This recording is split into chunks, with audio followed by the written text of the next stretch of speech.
My name is Mary Austin. I'm a longtime friend of Freddie's.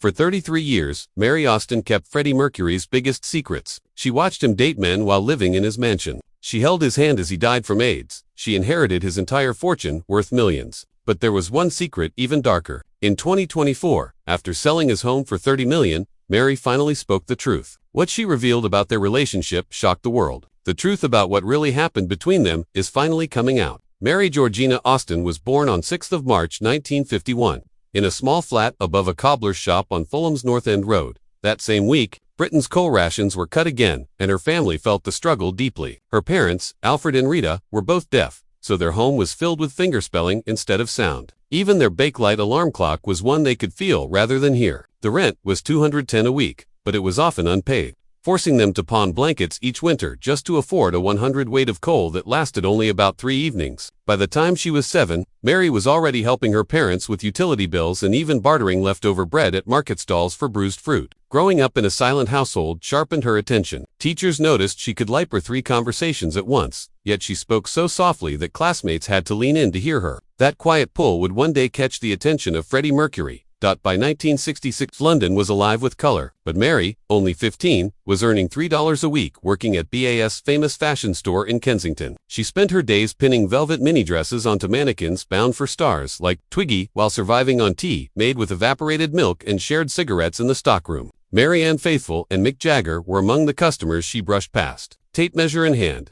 pretending to be professional while secretly noticing that some dresses cost more than her father made in a month. But Bieber was more than a job. She memorized Panoni colors, sketched window displays in a worn notebook, and practiced signing fashion terms to her parents at night. When the founder, Barbara Hulaniki, once praised her sense of color, Mary wrote in her diary that it was proof she could be more than just the deaf girl's daughter. That small moment kept her dreaming through the long hours. Surrounded by clothes she could never afford. In January 1968, she enrolled in evening classes at Regent Street Polytechnic, determined to build a better future. The tuition was $6 per term, half of what she made in a year. To cover it, she cleaned Mayfair offices late at night, scrubbing cigarette burns from carpets until 1 o'clock. In the morning, after finishing her shift at BIBA, she managed only 5 of 18 classes before falling behind on payments. One night she collapsed on the Piccadilly line, waking up at Cockfosters with bloodied knuckles from gripping her mop too tightly. She ended up in Charing Cross Hospital for exhaustion. With no refund policy, she had paid for lessons she never completed. Quietly, she tore up her registration slip and told herself she would learn from life instead. Years later, she would write down Freddie's lyrics by hand while he sang them, proving she had never needed those shorthand classes after all. In the spring of while working at a small boutique inside Kensington Market, Mary met a lanky young man who strode in with dramatic energy. He dropped a cravat on the counter and declared that it needed reinventing. The price tag read 10 shillings. When she quoted it, he argued loudly, sparking laughter from nearby. Mary calmly replied that if he could redesign it so brilliantly, then surely he could afford it. Their eyes locked across a pile of paisley until he finally handed over the money, adding tuppence for her trouble before sweeping out with his cape swirling behind him. Only later did she learn his name. Farrokh Bowl, Sarah, an art student, an aspiring rock singer. That quick encounter over a scarf would change both their lives. A week later, he returned and invited her to a small Italian restaurant on Earl's Court Road. He ordered calamari and tiramisu, which came to $4.12, more than she made in a week. Over dinner, he sketched ideas for album covers on the paper tablecloth, explaining how he believed opera and rock could come together. Mary admitted she knew little about either, but was drawn to a certainty. When the bill came, he put on a playful show, digging through his pockets before producing a single $5 note, tipping the waiter with the change. At the bus stop, he told her that one day he would take her to restaurants without prices on the menu. Within 5 years, that promise came true when Queen's first gold record allowed them to share a flat on Holland Road. The place they rented at 26 Holland Road cost $10 a week and barely felt livable. The room had cracked walls, no heat, and a carpet chewed by mice. To keep rats from crawling onto the bed, Mary balanced the mattress on old milk crates. At night, she heard the scratching of rodents under them. The kitchen was nothing more than a coin-fed hot plate placed on top of a wardrobe, where she stretched a single tin of beans into 2 meals. Freddie worked on songs deep into the night and a battered upright piano that was always a semitone flat. Mary pinned blankets over the windows so neighbors would not complain about the 3 a.m. music. On Fridays, she quietly used $3 from her $9 wages to pay for Queen's rehearsal space, never telling the band she was the reason the lights stayed on. During the winter of 1972, frost formed on the inside of the windows, and she joked that the first notes of 7 Seas of Rye were played in visible breath. By 1971, the two of them had opened a small stall in Kensington Market called Bling Bang and Glitter. The rent was $250 a day. Mary bought second-hand 1930s gowns from Portobello Road, cut them apart, and turned them into bold tops inspired by Freddie's sketches. On their best Saturday, they made $38, more than Freddie earned in a month working at a grocery store. Mary even stitched Freddie's now iconic Harley Quinn jacket on a borrowed Singer sewing machine. One of her most ambitious pieces was a white satin cape with 96 silver eyelets, which cost them $4.72 to make, but was later insured for $12,000 during Queen's 1976 tour. Brian May later said the money from their stall helped him buy his first Vox AC30 amp, crediting Mary with making it possible for Queen to grow. When the band secured late-night recording time at Trident Studios, Mary was the only outsider invited. On 15th of December 1972, she sat beside the mixing desk while Freddie layered vocals for Keep Yourself Alive,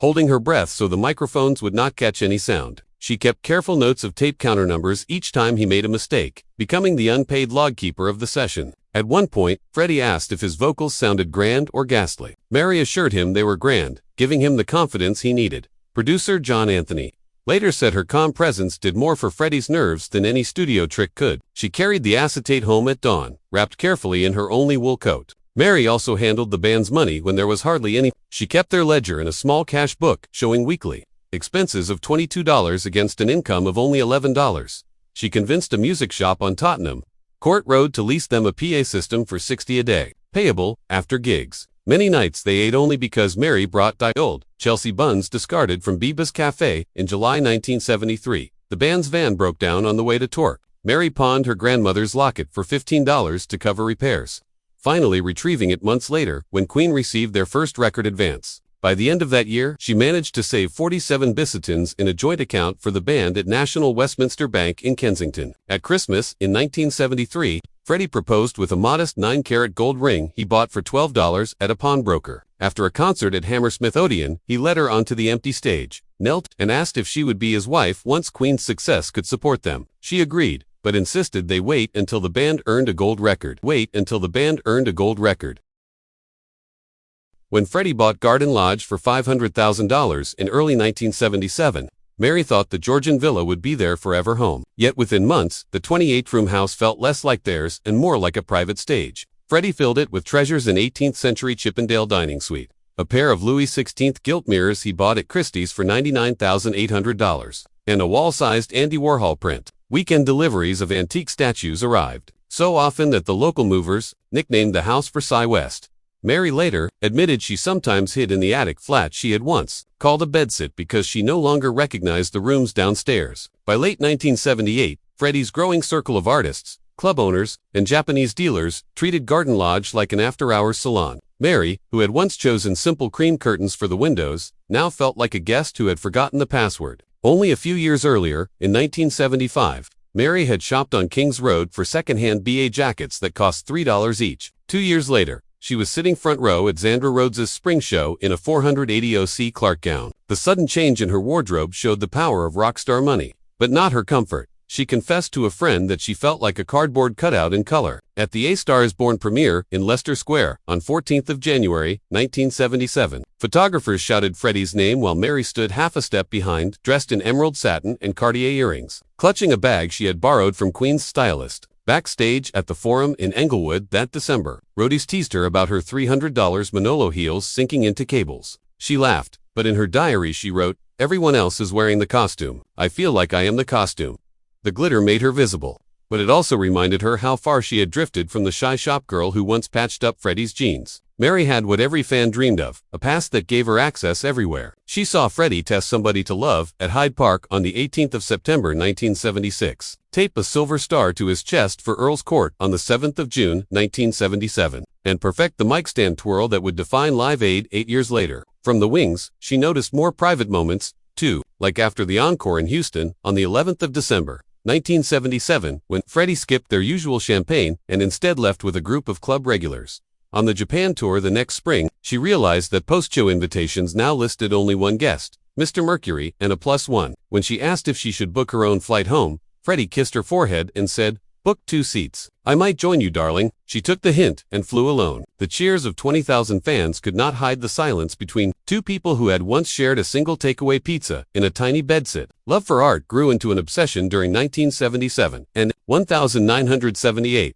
He spent $72,000 on Edo period lacquer 14Y on a Magicloise charger and $5,000 a week at Hayashi Kimono in Ginza. Sotheby's later found 17 separate auction catalogs in Garden Lodge, each marked in Freddie's neat handwriting with phrases like must have or show Mary. He often asked her opinion on pieces, but would then outbid himself moments later. Mary admitted the pieces were beautiful, yet the constant flow felt overwhelming. She once said his inner sanctuary seemed more like a museum with no closing hours. The turning point came when a 1.8 meters bronze of the Thunder God Ryan was lowered into the garden at 3 a.m., latest indulgence costing $11,200. Standing in the drizzle as the statue swung over the roses, Mary thought, he's building a world I don't have the map for. One March night in 1976, Garden Lodge fell unusually silent. Just after midnight, Freddie paced between the Japanese screen and the bay window before saying the 4 words that would change Mary's life. I think I'm bisexual. He was 29. Queen had just topped the U.S. charts with Bohemian Rhapsody, and months of touring had forced him to face questions he could no longer hide. Mary, who was 25, remembered in a 2013 interview that they talked until dawn. Freddie admitted crushes on male friends during the American tour in 1975 and confessed his fear of the tabloids. Mary had noticed a postcard from a Munich club tucked into his jacket weeks earlier but had dismissed it. The confession ended any illusion of a traditional future. That night, the green drawing room turned into neutral ground, where they began reshaping their bond in real time. Most partners in 1970s London might have reacted with anger, but Mary simply said, I think you're gay, and that's all right. She later explained that she felt a duty to keep him emotionally alive by accepting him when he feared rejection. Instead of leaving, she opened a bottle of champagne left from a party and even suggested practical step shopping trips to Soho where Freddie could try more daring clothes, code words like going antiquing for his private encounters, and a promise never to betray him to the tabloids that had already attacked David Bowie. Her calm support gave Freddie the space to explore clubs like Heaven and Bang in 1977 without sinking into shame. According to music journalist Leslie Ann Jones, Freddie later said Mary kept him from blowing everything up by making a public declaration before he was ready. Their relationship evolved into what they called the third way. They were no longer lovers, but more than friends. Freddie, who trusted almost no one, slipped lyrics under her door for feedback. She was the first to comment on Somebody to Love, suggesting the bridge was too long. While Queen toured, Freddie called her each night, paying reverse charges to share his fears about journalists digging into rumors from San Francisco. Mary would sit on his side of the bed with the phone, calmly easing his panic from across the ocean. By 1978, he told a Swiss interviewer that Mary was his household of trust, even though they had stopped being intimate almost a year earlier. Friends could not understand the arrangement, but it lasted longer than most marriages. Mary never moved out. They agreed on separate bedrooms, Freddie in the emerald green master suite, Mary in the lilac guest room, and a weekly Wednesday dinner where no topic was off limits except Queen's finances.